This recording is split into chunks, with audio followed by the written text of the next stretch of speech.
And now, AM 650 presents your source for leading-edge news and information on today's hottest products and services. This is Experts on Call on AM 650. Good evening and welcome to the program. Sterling Fox with you for a Wednesday night, joined in studio by Sean Lang, president of Inter-Provincial Roof Consultants. Nice to see you. Good to see you too. Good to have you back with us. Yeah. You're not a roofer, you're a roof consultant. Please explain the difference between the two, Sean. Well, I'm actually an ex-roofer who is now a roof consultant. Okay, so you bring a lot of experience on the job to the table on the new job. Yeah, I spent 16 years working as a roofing contractor.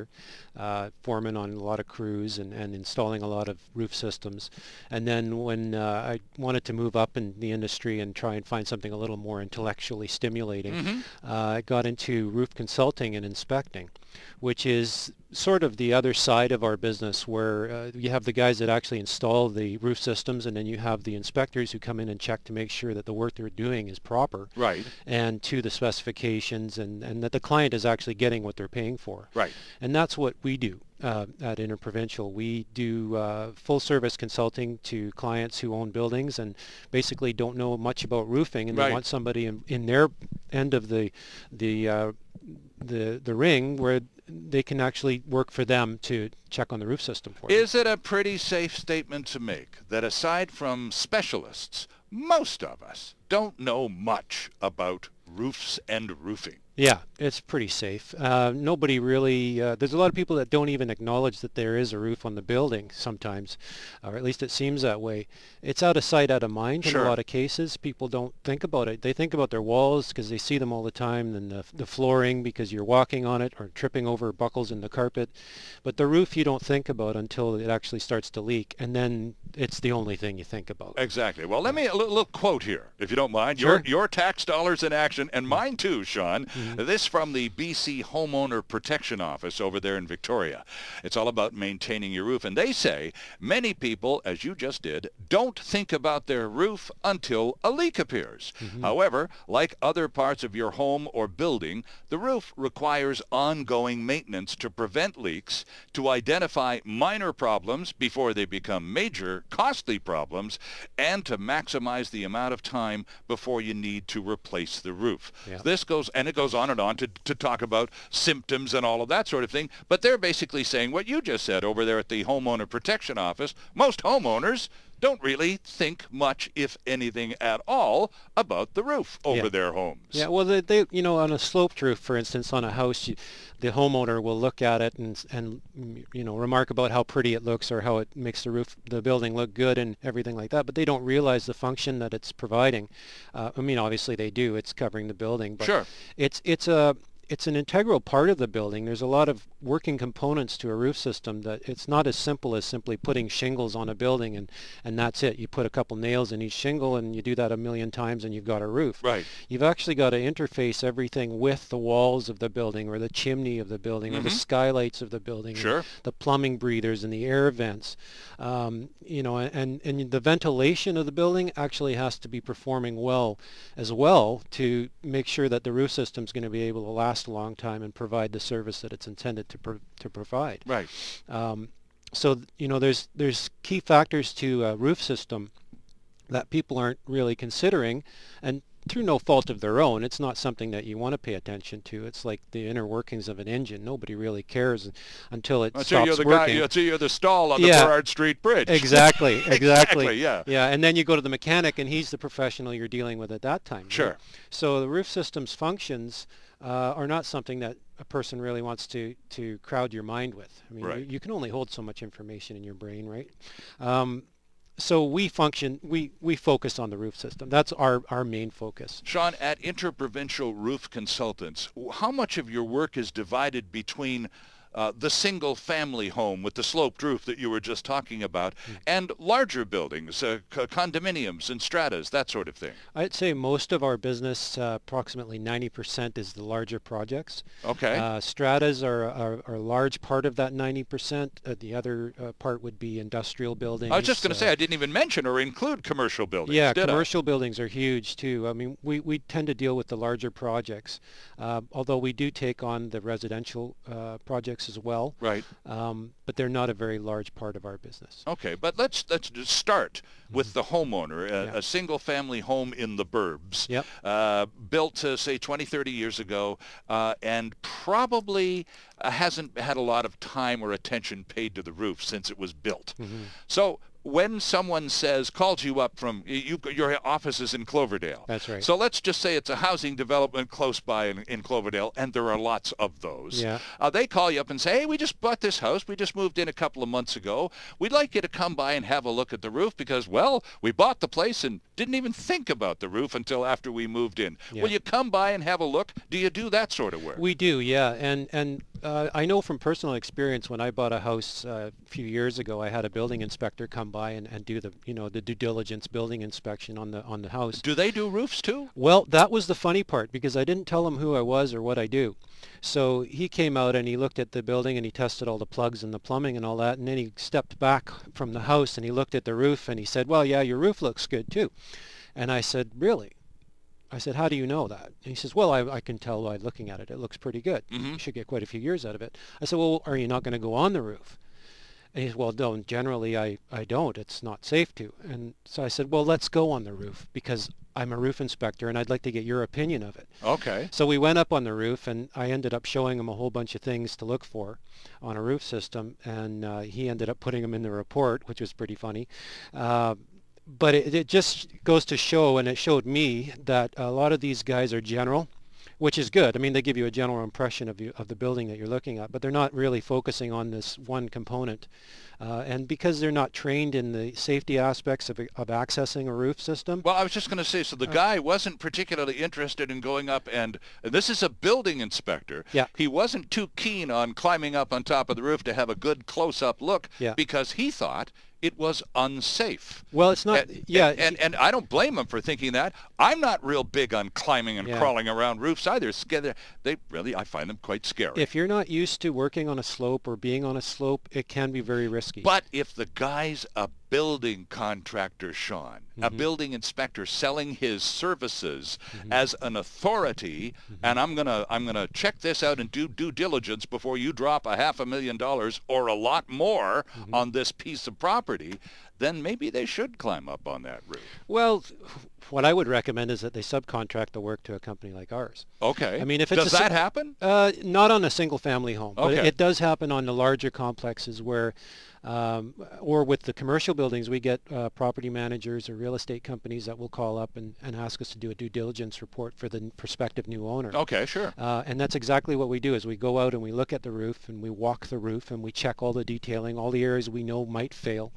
And we write up a report and we provide that to the client, and then they can weigh whether or not to buy the building or how to bargain for a better price based on that, right? Right. Well, So, I'm just thinking in terms of, because you're such a good teacher.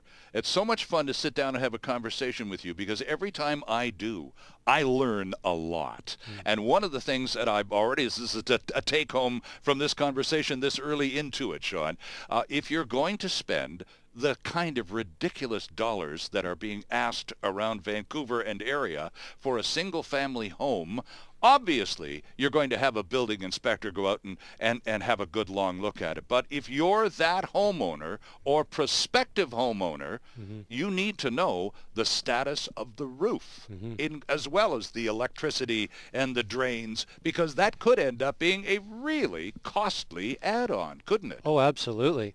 And you got to remember, the roof covers everything inside the house. Exactly. I mean, it's the big deflector shield that's going to keep all of the weather off of your building. The walls do take a lot of it as well, but really, the roof is a very, very important factor when you're considering a home. You should be paying more attention. And to if it. you're that prospective couple looking to buy that home, and you've got your building inspector guy, you've got them all tied up, and you're going to turn them loose on the property in a few days, make sure that you let that professional know that you want a reasonable assessment of what the story is on the roof as well as the rest of the house. Yep, and there are a lot of Again, home inspectors that will go up. Because I'm not saying not all of them will. But your point, well taken, right at the beginning, was most of us, A, don't know much about roofs in the first place, and B, seldom, if ever, think about them. Yeah. So all of a sudden, there we are out there in the real world, dropping insane money on a new home and not spending a couple of $100 to get the roof checked out? Yeah. Holy cow. Yeah, it's one of those things, though, when you're buying a home, you're trying to save every dollar that you can. Oh, right? I know that. And people, they like to think that the home inspector or building inspector is the catch-all and is going to give them enough information about their building to make a qualified decision on whether or not to buy it. And in a lot of cases, that's fine. But on a roof system where there's a lot of features, a lot of dormers and valleys and hips and ridges and skylights and curbs and chimneys, what have you. Right. There's a lot of detailing to look at. And simply standing back from the ground and having a look is not enough. Right. Really to tell you what's going on. All right, now let's take that potential home buying couple and put them into a strata environment. Let's say they're downsizing out of that house in the burbs. Enough with the climbing up on the roof already. I've had it. I'm going to go to a smaller lifestyle. Yep. So when you move into a strata, one of the things you need to do, of course, is get the report, get all the paperwork from the strata council. Yeah. And one of those bits of paperwork now is a report including all of the projected work that is going to be needed to be done on this complex over the years ahead. Yeah. And as a potential owner in that building, you want to know how much you're going to be on the hook for, and does the roof need repairing? Because in a strata environment, Sean, those bills can hit $1 million pretty quickly. Yeah, yeah. And you're going to be paying a portion of that. Absolutely. But I mean, one of the things that you can do is not only check out the deficiency or depreciation report, Right. But reading the strata minutes is huge, right? Right. What has happened in the past couple of years as far as the amount of attention they've been paying to their building and roof system in particular, Right. Will be documented in the strata minutes. Any discussions about the quality of the roof? Has there been a report done that's specifically talking about the roof? Have they, spent any money on repairs, and what was the extent of those repairs? What kind of damage happened? Right. Those should all be in the minutes, and it'll give you a really good idea of how diligent the strata has been in dealing with those issues. And even if it's not the roofing issues that are mentioned in there, just how diligent they've been about dealing with any issues with the building. And this is back now to this bulletin from the Homeowner Protection Office that I quoted from a few minutes ago, talking about roofs requiring ongoing maintenance to prevent leaks, to identify minor problems before they become major costly ones, and to maximize the amount of time before you need to replace the roof. Yeah. This is all good information. How frequently do you and your team at Inter-Provincial Roof Consultants get calls from strata councils or property management companies going, well, time for that thorough look-see on the roof. It's been a while. We need to know where we're at. Is that pretty steady? Yeah, every day. We get calls like that every day. Okay. It's a big part of our business, providing that service to stratas, because it's everybody's interest. It's not just one person who should be deciding this. Everybody that lives in that strata has a right to know what's going on. And some people may not care, other people do care. So it's in the property manager's best interest and in the strata council's best interest to make sure that all of the aspects of the building are being well documented, sure. monitored, right. Checked out and repaired as needed. Because you can't really take that risk that, because, this guy in 301 doesn't seem to care about it, or the guy on the first floor doesn't think he should have to worry about the roof because he's on the first floor. Right, yeah. And that's actually come up. Oh, sure. Yeah, it's come up at a strata meeting. I had a guy one time who said, I live on the first floor. Why do I have to pay for part of the roof? And right. We all kind of laughed, and, well, you live in a strata. That's the way it goes. Right? Mm-hmm, mm-hmm. Yeah, it comes with the territory. Yeah, it's important. It's very important. And do you find that a lot of this, where the routine maintenance, those inspections that you get called every day about, Sean, are these kind of infrequent inspections as opposed to what the Homeowner Protection Office suggests and recommends, which is an annual, a routine where every year you get the call, and every February you go to this company, and every March this month you go to that place? Are these, when you get the call to go check out a strata, is it kind of an out-of-the-blue thing, or are you on a regular maintenance rotation with at least some property managers? Some. We offer a service called our health check service where we actually do more of a light review of the roof system. Okay. That's mainly directed for newer roof systems, just to to make sure that they're performing well in the first 5 years. Okay.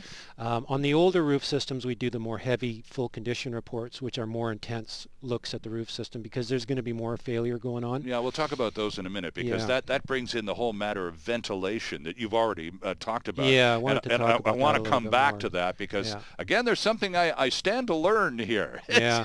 But, so we do get, just to answer your question, we do get both kinds of calls. Mostly it's the infrequent ones, the people that are looking for, it's been a couple years since they looked at their roof. Right. Been 3-4 years sometimes, maybe longer. The annual ones are starting to pick up as people are becoming more aware, but they're more infrequent one right now. Okay. Inter-Provincial Roof Consultants is the name of the company. Their website, by the way, is iprc.ca. I wasn't sure it was CA or com. I couldn't remember we're that. Canadian. All right. IPRC, Inter-Provincial Roof Consultants.ca. Our guest is the Prez, Sean Lang. This is Experts on Call on AM 650, and we'll be right back. Delivering relevant and beneficial consumer information. This is Experts on Call. And there's more still ahead on AM 650.